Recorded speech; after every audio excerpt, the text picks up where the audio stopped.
Yo, what's up guys, ketemu lagi di channel Eiza. Jadi di video kali ini saya bakal compare beberapa HP yang pernah saya review sebelumnya.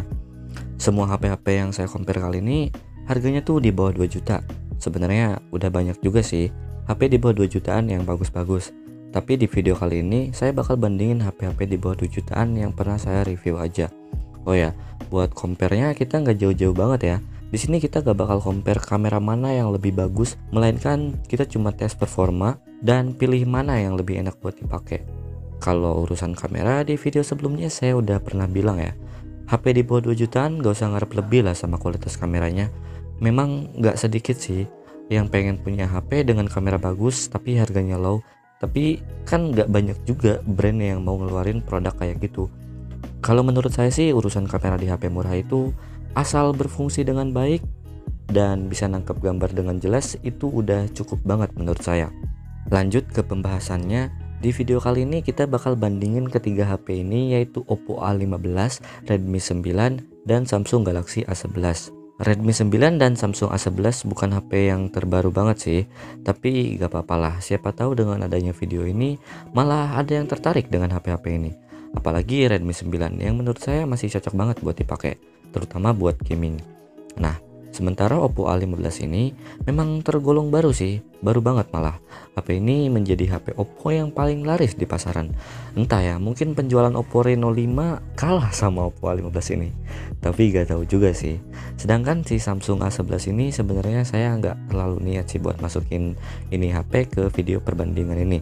Tapi entah kenapa kayaknya masih ada deh orang yang minat sama Samsung A11 ini.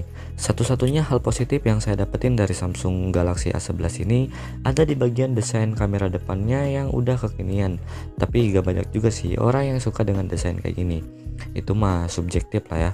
Kalau buat saya mah suka-suka aja sih. Sekarang kita bakal mulai compare-nya dari desain dulu deh. Yang pertama Redmi 9. Buat desain Redmi 9 ini sebenarnya biasa aja sih, tapi yang ngebuat dia menarik itu ada di bagian back covernya yang memiliki tekstur, dan ketika dipegang pun gak kerasa licin. Itu sentuhan yang mantap sih. Dan ada sedikit lingkaran di sekitar kameranya yang dibuat lingkaran dan di dalamnya itu gak bertekstur, jadi ya polos aja. Desain kayak gini nggak ngebuat HP-nya kelihatan glossy, tapi justru malah kelihatan murni kalau back covernya itu terbuat dari plastik. Ya kalau menurut saya sih oke-oke aja, nggak masalah nggak kelihatan glossy. Yang penting pas dipegangnya itu nyaman, dan yang paling penting nih nggak ninggalin bekas sidik jari. Oh ya, buat varian warnanya sendiri dia ada 3 ya, Carbon Grey, Sunset Purple, dan satu lagi yang sedang kita bahas kali ini yaitu Ocean Green. Buat layarnya sendiri dia pakai layar sebesar 6,53 inci Full HD Plus dengan menggunakan panel IPS dan kerapatan PPI hingga 395. HP ini menggunakan tampilan layar depan yang Xiaomi sebut dot drop display, atau ya poni lah maksudnya, buat nampung kamera depannya itu. Gimana buat kualitas layarnya? Menurut saya udah mantep banget sih. Layarnya tajam dan warna yang dihasilkannya pun termasuk bagus. Saya coba tes setel video 4K di YouTube, hasilnya pun tajam banget dan warnanya rame banget. Buat soal nonton atau ya cuman sekedar main medsos sambil baca-baca artikel, HP ini udah cocok banget lah. Tingkat ketajaman dan kualitas warnanya juga oke lah. Dan buat bobotnya sendiri ada di 198 gram dengan ketebalan 9,1 mm. HP-nya kerasa tebal banget sih, tapi ya wajar lah mengingat kapasitas baterai yang dipakai juga gede, 5020 mAh. Overall buat desain Redmi 9 dan kualitas layarnya, kalau dibandingin dengan kedua HP pesaingnya kira-kira 8/10 lah. Lanjut, sekarang kita bahas desain Samsung Galaxy A11. Dari awal unboxing dan saya review, HP ini kesannya tetap sama. Warna putih di HP ini cakep banget, serasa kayak lihat susu putih yang punya kamera gitu. Tapi gimana ada sih. Oke, lanjut di bagian belakangnya itu dia kebuat dari bahan plastik yang gak ditutup-tutupin gitu, natural aja. Ya lagian, kalaupun dibuat glossy atau dibuat mirip seolah dari bahan kaca, konsumen tetap aja tahu kan kalau bahan yang dipakai itu terbuat dari plastik. Meskipun kayaknya desain glossy memang cukup menarik perhatian sih, tapi gak apa-apa lah, Samsung gak ngasih desain yang rame-rame di belakangnya. Ini pun menurut saya udah keren lah, jadi gak usah dibuat-buat lah. Banyak kok konsumen yang suka desain kayak gini. Contohnya ya saya sendiri, meskipun HP ini kebuat dari plastik dengan finishing yang gak glossy, HP ini mudah banget nempelin sidik jari di bagian belakang sana. Dan buat varian warnanya pun dia ada 4 varian ya. Warnanya pun simple, merah, biru, hitam, dan satu lagi yang warna putih ini. Lanjut ke bagian layar depan Samsung Galaxy A11.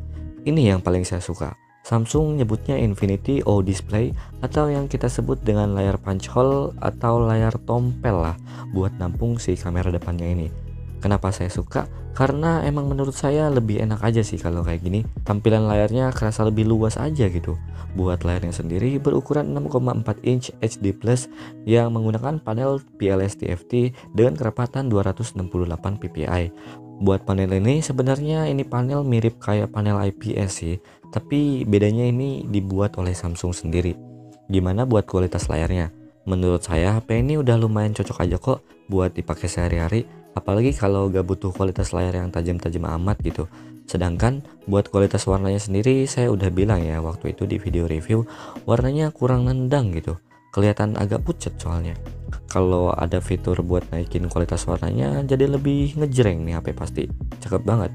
Buat bobotnya sendiri dia ada di 177 gram yang lumayan ringan karena HP ini memiliki kapasitas baterai yang cuma 4000 mAh. Nanti kita tes soal baterainya itu. Oh ya, untuk ketebalannya sendiri dia lumayan tipis ya, 8 mm aja. Ya lumayan tipis sih dari si Redmi 9 itu. Overall buat desain sama kualitas layarnya, si Samsung Galaxy A11 ini kalau dibandingin sama kedua HP pesaingnya kira-kira 7/10 lah. Dan yang terakhir yaitu Oppo A15. Yap, HP ini kayaknya jadi pemenang ya dengan desain belakang terbagus dan terkeren di antara HP-HP tadi. Desain belakangnya yang bener-bener dibuat glossy dan berkilau ini bener-bener bisa banget buat narik perhatian mata kita. Sampai-sampai saya mikir kalau HP ini laris karena bagian desainnya ini. Tapi emang ada ya orang yang beli HP karena cuma desainnya doang. Gak tahu juga lah. Itu cuma pemikiran saya aja. Lanjut bahas bodi belakang Oppo A15 ini. Dia terbuat dari bahan polikarbonat ya, yang dibuat glossy gini. Dan finishingnya cakep banget sih. Saya suka. Tapi wajib diingat ya, kalau HP yang punya finishing glossy kayak gini mudah banget ketempel sidik jari pas digenggamnya. Ya udah resikonya sih. Walaupun kayak gitu, itu tetap bikin saya suka kok dengan desain si Oppo A15 ini. Udah terbaik lah di antara kedua HP tadi. Lanjut ke bagian layar depannya sendiri, HP ini menggunakan layar poni atau kalau Oppo nyebutnya water drop display. Ya kita sebutnya poni aja lah buat naruh kamera depannya itu. Terserah brand mau namain apa aja, yang penting kita konsumen nyebutnya itu layar poni, simple. Buat ukuran layarnya ada di 6,2 inci, HD Plus, IPS dengan kerapatan 269 ppi. Buat kualitas warna dan ketajaman Oppo A15 sendiri lumayan balance sih. Warnanya rame banget dan ketajamannya juga lumayan oke, meskipun HP-nya cuma pakai HD Plus aja. Tapi kalau buat nonton atau main sosmed, HP ini juga udah enak banget kok buat dipakai. Buat bobotnya sendiri ada di 175 gram yang lebih ringan dari Samsung Galaxy A11. Padahal kapasitas baterainya agak gede sedikit, yaitu 4230 mAh. Buat ketebalannya juga beda sedikit dengan Samsung A11, yaitu ada di 7,9 mm aja. Beda yang hampir nggak kerasa sih pas digenggam. Overall buat desain sama kualitas layar, Oppo A15 ini kalau dibandingin sama kedua HP tadi kira-kira 8/10 lah. Sekarang kita bakal lanjut buat performanya.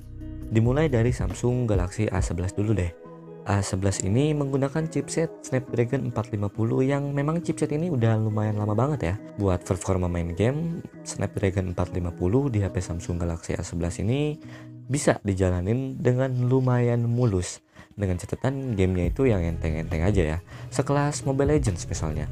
HP ini bisa ngejalanin gamenya dengan high frame rate yang aktif dan emang mulus sih. Tapi kalau diembat buat main game yang agak berat, HP ini udah lumayan keteteran deh, kayak PUBG misalnya. HP ini bisa ngejalanin gamenya di grafis smooth high aja. Emang cukup sih buat main PUBG, tapi bukan buat main kompetitif ya. Mungkin sekedar main aja lah sama teman mabar. Sedangkan kalau buat main sosmed kayak IG, WhatsApp, YouTube atau yang lainnya udah lancar banget. Karena memang Snapdragon 450 bukan fokus ke performa gaming, namun fokus ke daya tahan baterai yang lumayan irit banget.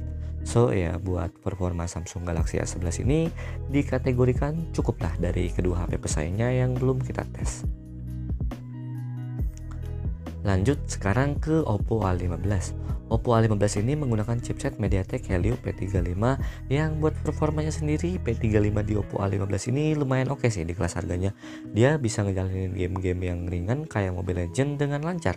Settingan yang didapat juga udah lumayan tinggi, high frame rate juga udah aktif. Mantep lah. Sementara kalau dipakai buat main game yang agak berat sekelas PUBG M, baru deh, ini HP udah lumayan keteteran. Walaupun ya masih bisa buat dipakai main PUBG M, tapi sekali lagi bukan buat kompetitif. Kalau buat main have fun ya cocok-cocok aja. Dan kalau buat main medsos, IG, WA, YouTube udah bisa dilibas secara lancar lah. So far performa Oppo A15 ini juga bisa dikategorikan cukup buat kedua HP pesaingnya. Nah, yang terakhir adalah Redmi 9 yang harusnya udah pada tahu ya. Redmi 9 pasti pemenang performa terbaik dari kedua HP pesaingnya tadi. Gimana nggak menang? HP ini pakai chipset MediaTek Helio G80 yang kalau dipakai main game udah siap tempur lah. Buat main game enteng kayak Mobile Legends udah bisa dijalanin dengan lancar dan mulus banget. Settingan yang didapat juga udah tinggi, udah bisa high frame rate juga, udah mantep lah. Buat dipakai main game yang agak berat sekelas PUBG M juga udah sanggup. HP ini dapat settingan tertinggi HD High dan kalau pengen smooth, frame rate-nya bisa mentok ke ultra. Ini udah jadi killer banget sih buat HP-HP pesaingnya tadi. Sementara kalau buat main game yang berat banget kayak Genshin Impact misalnya, baru deh HP ini ngerasa keteteran pakai banget. Ya wajar lah, lagian ini HP 1 jutaan, masa pengen main Genshin Impact secara mulus. Sekali lagi buat performa Redmi 9 ini udah jadi pemenang lah dari HP-HP pesaingnya. Udah mantep banget pokoknya. Lanjut sekarang kita ke step terakhir, yaitu performa baterai HP-nya buat dipakai seharian kayak gimana. Oke, kita mulai dari Oppo A15 dulu nih. Dengan baterai berkapasitas 4230 mAh, HP ini masuk dalam kategori cukup awet buat pemakaian wajar sehari-hari. Main sosmed, nonton YouTube, chattingan itu gak masalah. Bisa sampai tembus lah seharian.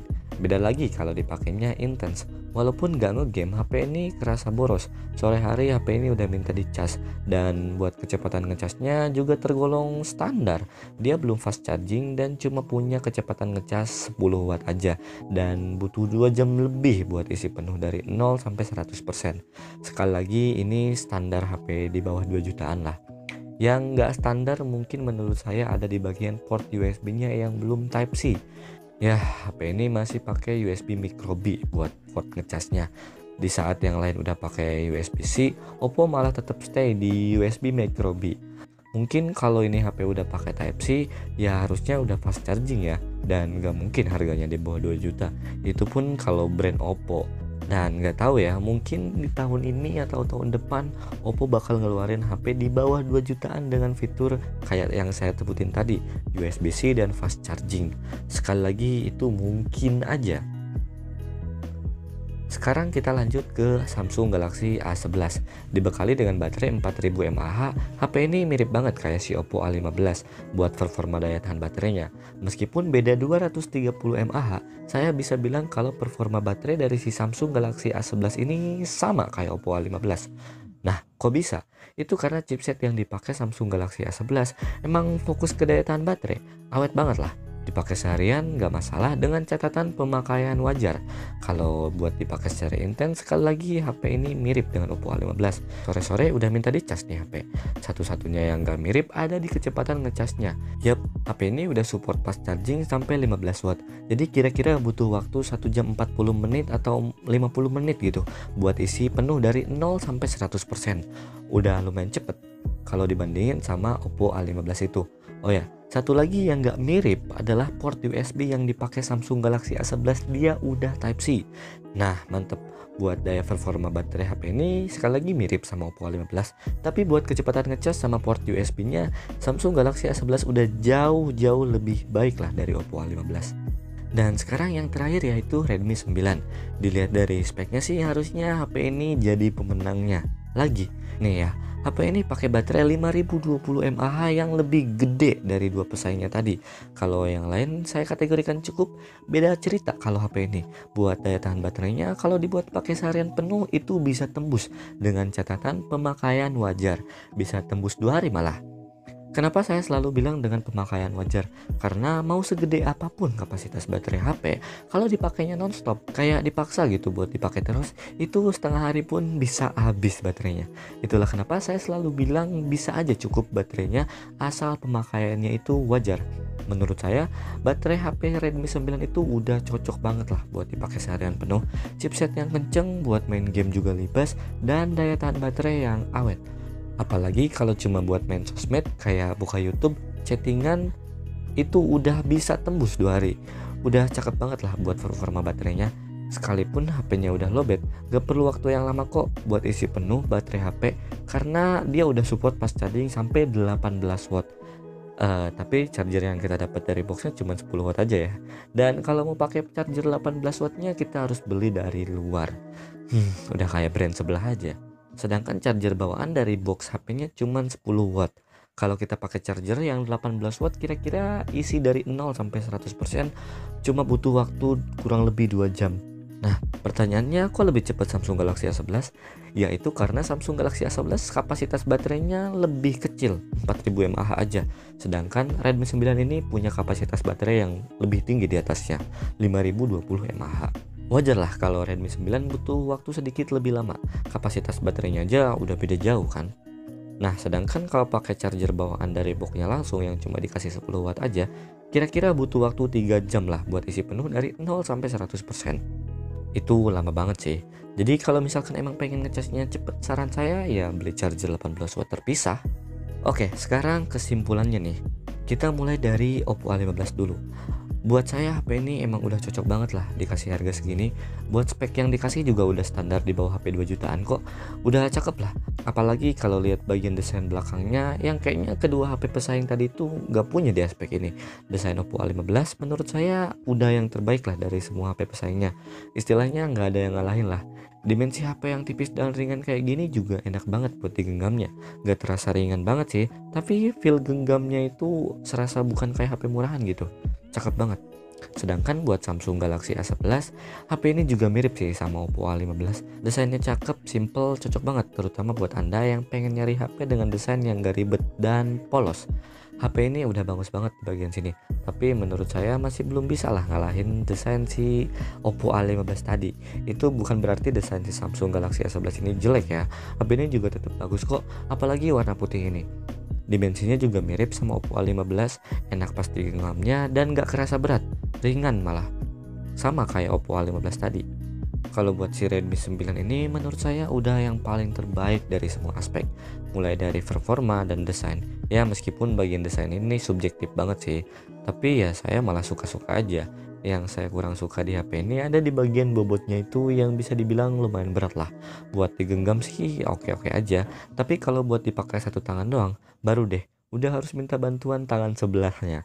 Harus 2 tangan lah kalau mau pakai HP ini, karena berat kan. Wajar sih kalau berat. Gak heran, karena kapasitas baterainya juga gede kan.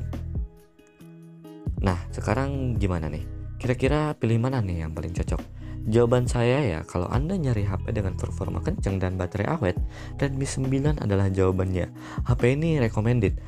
Di bawah 2 jutaan kita bisa dapat chipset yang ngebut, layar yang tajam, dan baterai yang awet. Oh ya, saya perlu ingetin kalau charger 18 wattnya nggak include dalam box. Jadi kalau mau casan yang cepet, harus nambah duit lagi lah. Sedangkan kalau Anda nyari HP yang desainnya itu bagus, cakep banget gitu, nggak terlalu peduli lah sama performanya, saya saranin ambil Oppo A15 atau Samsung Galaxy A11. Gini deh, kalau Anda nyari desain banget nih, pilih Oppo A15 aja. Sekali lagi, bukan berarti Samsung Galaxy A11 itu jelek desainnya. Redmi 9 juga bagus-bagus aja kok. Tapi kalau yang paling cakep, saya saranin Oppo A15 aja. Sedangkan kalau Anda punya pertimbangan lain, kayak pengen punya desain yang cakep dan daya cas yang cepet, ambil Samsung Galaxy A11. Karena dia punya 2 aspek itu, desain yang cakep, simple, dan daya cas yang cepet 15 watt. Udah include dalam boxnya lagi. Oke, Sekian untuk video kali ini. Jangan lupa subscribe, like, komen, dan share. Dan kita ketemu lagi di video selanjutnya.